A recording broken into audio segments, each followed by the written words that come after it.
Hello there, Sir from 17 once again, bringing you some more Call of Duty Black Ops gameplay. This one is domination on Kowloon.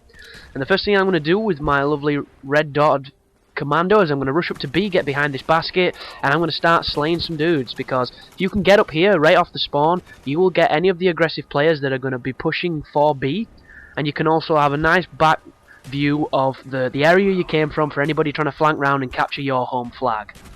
If shit gets too intense for you and you want to move, you can always run around the corner, go up the stairs, and look over, you know, from the room with the chickens in it. But unfortunately, I get cleaned up there, and it doesn't quite work for me. But this is a pretty standard gameplay of me running around, trying to do my best on a domination.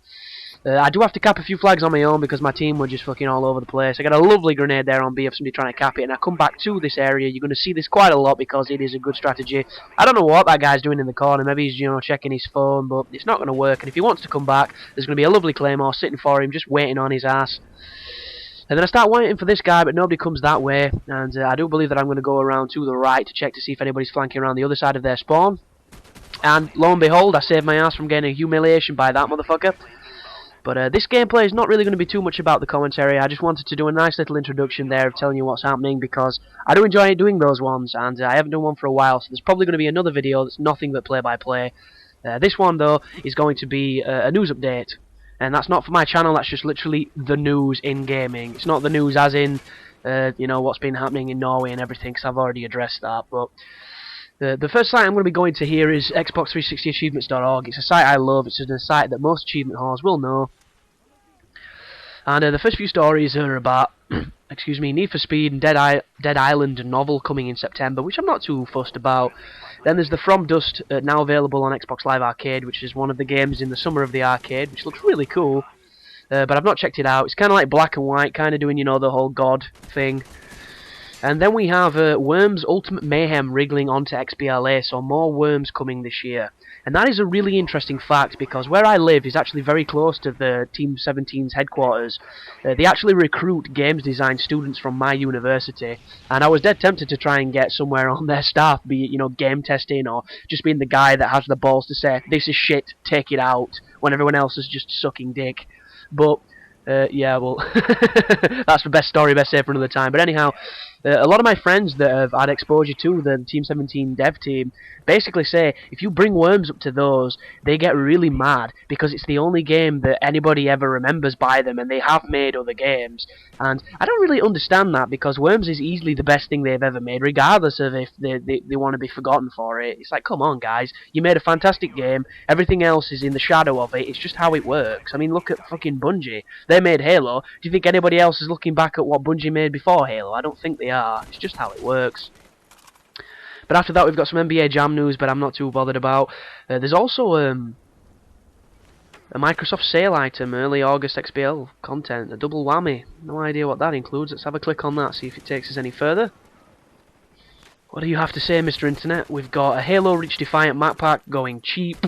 Both of them, in fact, everything to do with Halo is going cheap. The same is happening to Gears of War 2, the same is happening to Forza's Motorsport 3, Fable 3, Alan Wake, Crackdown 2, and Kinect Sports. So there's a massive crackdown on prices.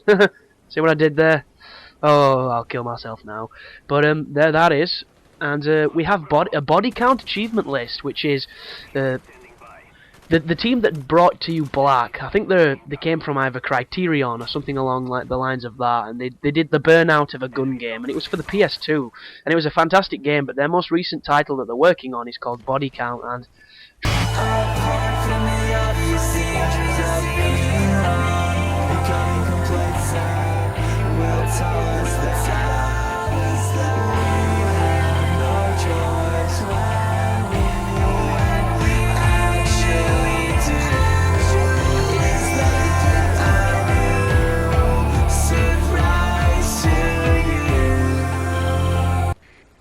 it looks a little bit bad, and I'm just checking down the list now, and there is an achievement for beating it on hard, so I'll probably be doing a guide for it.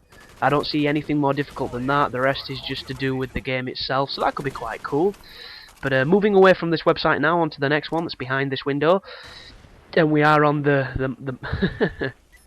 the majesty that is IGN, and the news whores that they are. We've got Stormtrooper designer defeats Lucas in court battle. Wow. And he's basically won a legal battle against George Lucas over replica Stormtrooper costumes. How cool is that? The guy made it, George. Sit the fuck down. You owe him everything. So there's a new Simon Pegg film coming out. That could be interesting. Metal Gear Solid 3D delayed. The Walking Dead. What? Oh, that's not good. Frank Darabont is stepping down as the showrunner for The Walking Dead. That could be catastrophic. I hope they get somebody decent back in to be the creative vision for that show, because the first season was fantastic. We've got Nobuo Uematsu to perform in Final Fantasy Concert Series. The legendary composer himself is going to tour with the Distant Worlds Philharmonic Orchestra. How fucking awesome is that? Probably nowhere near my area. Story of my goddamn life. But yeah, IGN, a little bit stale these days unless you're looking at the babe section. So we're moving swiftly on to Games Radar while I have about 3 minutes left to put as much news forward as I can. Got man glues together bits of dead animals to make soul-suckingly horrific Mario monster. That's taking it a little bit too far. Oh, then we've got Street Fighter X Tekken. Producers fight for the right to appear in the game. What the fuck is wrong with some people? Kinectimals now with bears, an insult to all horses, apparently. I do like Dark Games Radar. They do at least try and put, you know, some fun into their stories. And then we've got oh yeah, that we'd love to add multiplayer to Darksiders 2, but they're not actually doing it. And the focus is on optimizing the single player so that the sequel will be good, basically. And I'm all for that. What's the point in putting a pointless multiplayer in a single player driven story? There's just no fucking reason for it. Darksiders 1 didn't need a multiplayer. What the hell would have you done? Fucking jousting on horseback? It'd have been ridiculous. I hope the next one's co-op, says Donald. There's a lot of factors that are going to drive that. It's soon... Oh, that would be quite cool. Apparently the technology at the moment doesn't have... The proprietary technology of what's available is not intended for multiplayer. So they've not built any real tech for it. So that's a fantastic excuse. And all the people that want multiplayer in that game should sit the fuck down, because there's something clearly wrong with you. And we've got new Uncharted director redoing script and cast from scratch, which could be quite promising. Maybe we'll get Nathan Fillion on it instead of fucking Mark Wahlberg, because we all wanted Mark Wahlberg as Nathan Drake.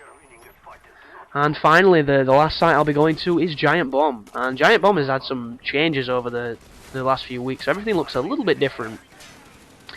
So the first story, we've got Duke Nukem Forever and Homefront to offer new multiplayer DLC to whoever is still playing the games on their multiplayer. So if you're still playing Duke Nukem or Homefront multiplayer, you are now going to be entitled to some pretty beasting, you know, stuff. So hooray for you.